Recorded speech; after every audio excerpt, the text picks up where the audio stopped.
Кыргызстанда 1 ноябрга карата ВИЧ инфекциясына кабылып расмий каттоодон өткөндөрдүн саны 12.039 жетти. Анын ичинен 11.344-ü кыргызстандык болсо, калганы чет элдик жарандар. Быйылкы жылдын эсебинен ВИЧ инфекциясына 819 адам чалдыгып, алардын 55%-ы ооруну жыныстык жол аркылуу жуктуруп алганы такталган.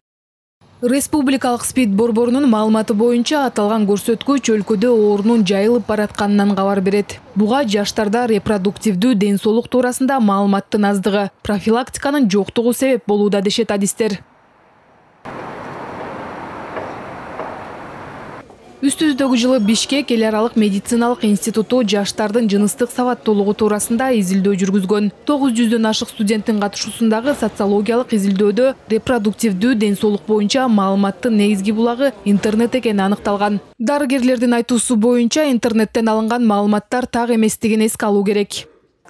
Выводу, на чем бы я хотела, да? Бул изилдөө 18-25 жаштагы жаштардын сексуалдык жана репродуктивдүү ден соолук маселелери боюнча маалыматтын жок экендигин көрсөттү. Эгер медициналык жайлар так жана сапаттуу маалымат берсе, анда интернеттен алынгандар так эмес болушу мүмкүн экенин эске алуу керек. Бул жагдайды оңдоо үчүн кандайдыр бир аракеттер көрүлүп, профилактика жүргүзүлбөсө, ден соолукка коркунуч жарата турган тобокелдиктер пайда болушу мүмкүн. Анын кесепетинен жаштардын жыныстык жол аркылуу жугуучу инфекциялар ВИЧ инфекциясына чалдыгып жана тукумсуздуктун көбөйүшүнө алып келиши ыктымал.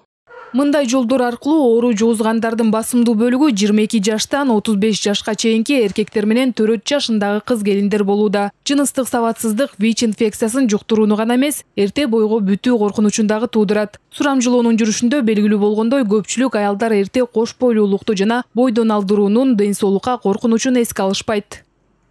Наш институт проводит научно-исследовательскую. Заманбап коомдо ден соолукка кам көрүүнүн жаңы талаптары пайда болгонун унутпоо зарыл. Биздин сурамжылоого катышкандардын көбү бойго бүтүрбөөчү каражаттарды сатып алууда жана репродуктивдүү ден соолук маселелери боюнча медициналык мекемелерге кайрылганда ыңгайсыз болушат. Жаштар улуу муундагы тааныштарын жолуктуруп калуу коркунучунан улам медициналык мекемелерге барууну каалашпайт.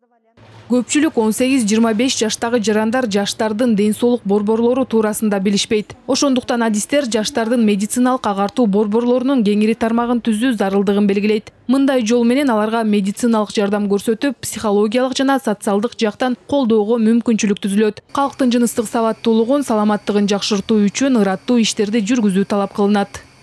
Мырзайым Жолдошбекова, Самаган Тайырбеков, 5 канал.